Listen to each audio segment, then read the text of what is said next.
शुरू।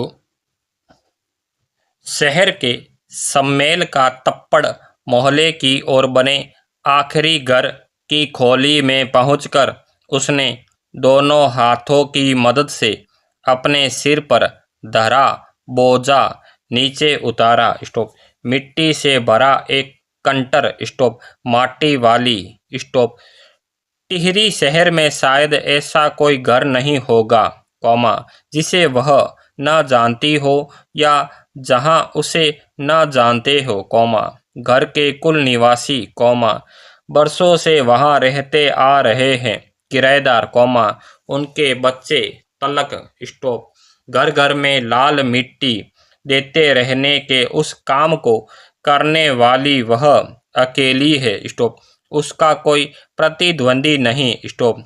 उसके बगैर तो लगता है, टिहरी शहर के कई एक घरों में चूल्हों का जलना तक मुश्किल हो जाएगा। स्टॉप। वह न रहे तो लोगों के सामने रसोई और भोजन कर लेने के बाद अपने चूल्हे चौके की लिपाई करने की समस्या पैदा हो जाएगी। स्टॉप। भोजन जुटाने और खाने की तरह रोज की एक समस्या। स्टॉप। घर में साफ, लाल मिट्टी तो हर हालत में मौजूद रहनी चाहिए। स्टॉप। चूल्हे चौकों को लीपने के अलावा साल 2 साल में मकान के कमरों, दीवारों की गोबरी लिपाई करने के लिए भी लाल माटी की जरूरत पड़ती रहती है। स्टॉप। शहर के अंदर कहीं माटा खान है नहीं। स्टॉप। भागीरथी और भिलांगना, 2 नदियों के तटों पर बसे हुए शहर की मिट्टी इस कदर रेतीली है कि उससे चूल्हों की लिपाई का काम नहीं किया जा सकता। स्टॉप। आने वाले नए नए किराएदार भी एक बार अपने घर के आंगन में उसे देख लेते हैं तो अपने आप माटी वाली के ग्राहक बन जाते हैं। स्टॉप। घर घर जाकर माटी बेचने वाली नाटे कद की एक हरिजन बुढ़िया माटी वाली, स्टॉप पेरा। शहरवासी सिर्फ माटी वाली को नहीं, उसके कंटर को भी अच्छी तरह पहचानते हैं। स्टॉप। रद्दी कपड़े को मरोड़कर बनाए गए एक गोल ढिल्ले के ऊपर लाल, चिकनी मिट्टी से छुल-बुल भरा कनस्तर टिका रहता है। स्टॉप। उसके ऊपर किसी ने कभी कोई ढक्कन लगा हुआ नहीं देखा। स्टॉप। अपने कंटर को इस्तेमाल में लाने से पहले वह उसके ऊपरी ढक्कन को काटकर निकाल फेंकती है। स्टॉप। ढक्कन के न रहने पर कंटर के अंदर मिट्टी भरने और फिर उसे खाली करने में आसानी रहती है। स्टॉप। उसके कंटर को जमीन पर रखते रखते सामने के घर से 9-10 साल की एक छोटी लड़की कामनी दौड़ती हुई वहां पहुंची और उसके सामने खड़ी हो गई। स्टॉप। मेरी माँ ने कहा है, जहां हमारे यहाँ भी आ जाना। स्टॉप। अभी आती हूँ। स्टॉप। घर की मालकिन ने माटी वाली को अपने कंटर की माटी कंचे आंगन के एक कोने में उड़ेल देने को कह दिया। स्टॉप। तू बहुत भाग्यवान है। स्टॉप। चाय के टाइम पर आई है हमारे घर। स्टॉप। भाग्यवान आए खाते वक्त। स्टॉप। वह अपनी रसोई में गई और 2 रोटियां लेती आई। स्टॉप। रोटियां उसने सौंप कर वह फिर अपनी रसोई में घुस गई। स्टॉप। माटी वाली के पास अपने अच्छे या बुरे भाग्य के बारे में ज़्यादा सोचने का वक्त नहीं था। स्टॉप। घर की मालकिन के अंदर जाते ही माटी वाली ने इधर उधर तेज निगाहें दौड़ाई। स्टॉप। हाँ, इस वक्त वह अकेली थी। स्टॉप। उसे कोई देख नहीं रहा था। स्टॉप। उसने फौरन अपने सिर पर धरे ढिल्ले के कपड़े के मोड़ों को हड़बड़ी में एक झटके में खोला और उसे सीधा कर दिया। स्टॉप। फिर एक हरा। स्टॉप। खुल जाने के बाद वह एक पुरानी चादर के एक फटे हुए कपड़े के रूप में प्रकट हुआ। स्टॉप। मालकिन के बाहर आंगन में निकलने से पहले उसने चुपके से अपने हाथ में थामी 2 रोटियों में से एक रोटी को मोड़ा और उसे कपड़े पर लपेटकर गांठ बांध दी। साथ ही अपना मुंह यूं ही चलाकर खाने का दिखावा करने लगी। घर की मालकिन पीतल के एक गिलास में चाय लेकर लौटी। उसने वह गिलास बुढ़िया के पास जमीन पर रख दिया। ले सदा बासी साग कुछ है नहीं अभी, इसी चाय के साथ निगल जा। माटी वाली ने खुले कपड़े के एक छोर से पूरी गोलाई में पकड़कर पीतल का वह गर्म गिलास हाथ में उठा लिया। अपने होठों से गिलास के किनारे को छुआने से पहले शुरू में उसने उसके अंदर रखी गर्म चाय को ठंडा करने के लिए सूसू करके उस पर लंबी लंबी फूंके मारी। तब रोटी के टुकड़ों को चबाते हुए धीरे धीरे चाय छुड़कने लगी। चाय तो बहुत अच्छा साग हो जाती है ठकुराइन जी।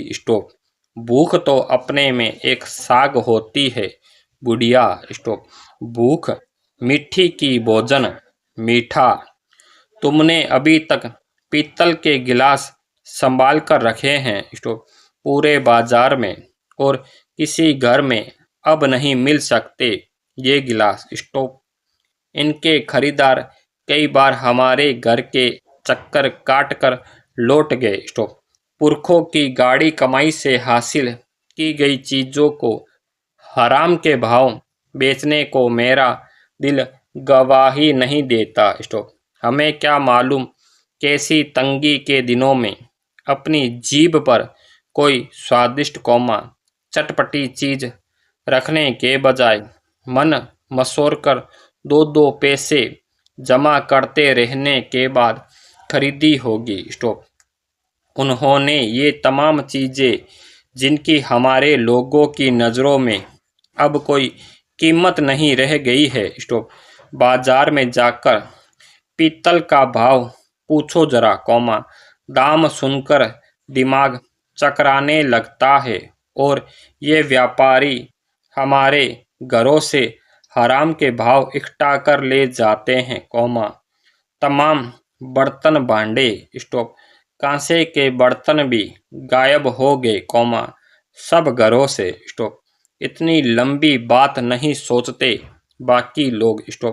अब जिस घर में जाओ वहाँ या तो स्टील के भांडे दिखाई देते हैं या फिर कांच और चीनी मिट्टी के।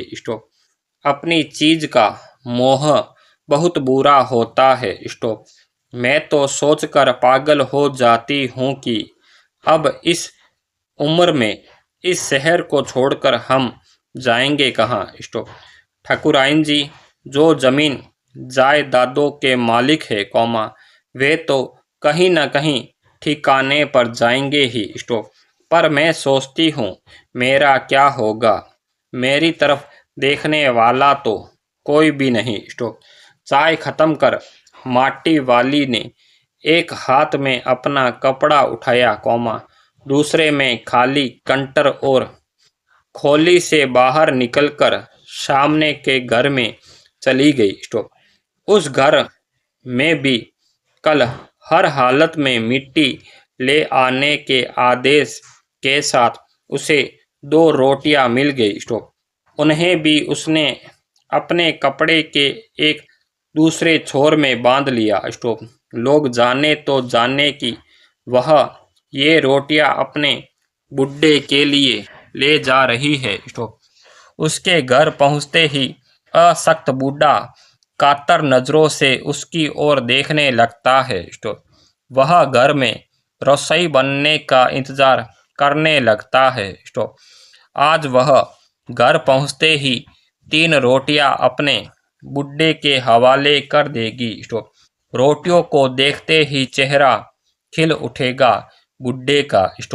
साथ में ऐसा भी बोल देगी साग तो कुछ है नहीं अभी। और तब उसे जवाब सुनाई देगा, भूख मिट्टी की भोजन मीठा, उसका गांव शहर के इतना पास भी नहीं है, कितना ही तेज चलो फिर भी अपने घर पहुंचने में 1 घंटा तो लग ही जाता है, रोज सुबह निकल जाती है वह अपने घर से, पूरा दिन माटा खान में मिट्टी खोदने, फिर विभिन्न स्थानों में फैले घरों तक उसे ढोने में बीत जाता है, घर पहुंचने से पहले रात गिरने लगती है, उसके पास अपना कोई खेत नहीं, जमीन का एक भी टुकड़ा नहीं, झोंपड़ी, जिसमें वह गुजारा करती है, गांव के एक ठाकुर की जमीन पर खड़ी है, उसकी जमीन पर रहने की एवज में उस भले आदमी के घर पर भी माटी वाली को कई तरह के कामों की बेगार करनी होती है, नहीं, आज वह एक गठरी में बदल गए, अपने बुड्ढे को कोरी रोटियां नहीं देगी, माटी बेचने से हुई आमदनी से उसने 1 पाव प्याज खरीद लिया, प्याज को कूटकर वह उन्हें जल्दी जल्दी तल लेगी, बुड्ढे को पहले रोटियां दिखाएगी ही नहीं, सब्जी तैयार होते ही परोस देगी, उसके सामने 2 रोटियां, अब वह 2 रोटियां भी नहीं खा सकता, एक ही रोटी खा पाएगा या हद से हद 1.5, अब उसे ज़्यादा नहीं पचता, बाकी बची 1.5 रोटियों से माटी वाली अपना काम चला लेगी, एक रोटी तो उसके पेट में पहले ही जमा हो चुकी है, मन में यह सब सोचती, हिसाब लगाती हुई वह अपने घर पहुंच गई, उसके बुड्ढे को अब रोटी की कोई जरूरत नहीं रह गई थी, माटी वाली के पांवों की आहट सुनकर हमेशा की तरह आज वह चौंका नहीं, उसने अपनी नजरें उसकी ओर नहीं घुमाई, घबराई हुई माटी वाली ने उसे छूकर देखा, वह अपनी माटी को छोड़कर जा चुका था, टिहरी बांध पुनर्वास के साहब ने उससे पूछा कि वह रहती कहाँ है, तुम तहसील से अपने घर का प्रमाण पत्र ले आना, मेरी जिंदगी तो इस शहर के तमाम घरों में माटी देते गुजर गई साहब, माटी कहाँ से लाती हो? माटा खान से लाती हूँ माटी, वह माठा खान चढ़ी है तेरे नाम, अगर है तो हम तेरा नाम लिख देते हैं, माटा खान तो मेरी रोजी है साहब, बुढ़िया हमें जमीन का कागज चाहिए, रोजी का नहीं, बांध बनने के बाद मैं क्या खाऊंगी साहब, इस बात का फैसला तो हम नहीं कर सकते, वह बात तो तुझे खुद ही तय करनी पड़ेगी, टिहरी बांध की 2 सुरंगों को बंद कर दिया गया है, शहर में पानी भरने लगा है, शहर में आपाधापी मची है, शहरवासी अपने घरों को छोड़कर वहां से भागने लगे हैं, पानी भर जाने से सबसे पहले कुल शमशान घाट डूब गए हैं, माटी वाली अपनी झोंपड़ी के बाहर बैठी है, गांव के हर आने जाने वाले से एक ही बात कहती जा रही है, गरीब आदमी का शमशान नहीं उजड़ना चाहिए, फुल स्टॉप।